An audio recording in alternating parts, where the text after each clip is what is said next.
right, I am here to tell you about a super cool way to save a recording that you make on your desktop computer, your laptop computer.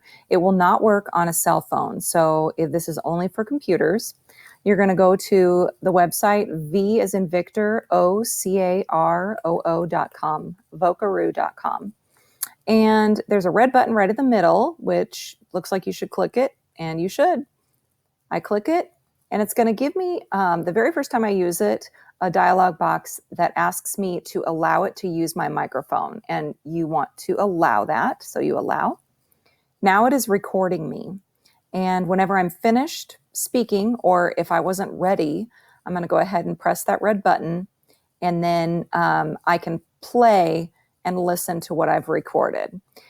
Now, when I'm recording my screen right now, you can't hear it, but when I hit play, you should be able to hear it on your own computer if you're doing this. If it's not playing, then something's not working correctly. If I want to start over again, then I just click this red button again, and now it's recording me. And when I'm finished, I'll hit the button again. I'm going to want to listen to it. And again, you can't hear this right now in this tutorial, but I can hear myself talking. So you want to make sure that that's working. If I'm satisfied with my recording, I'm going to hit save and share.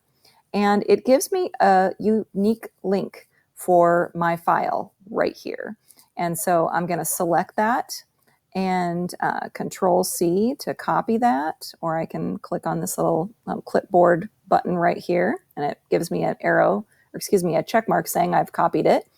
And I could try it in a new tab if I want to, and let it play it. Now, again, I can hear this playing, even though you can't hear it, so it should work. And then what you're going to do is you're going to go to Google Classroom, open the assignment, Billy Week Speaking Assessment, and then you're going to give me a private message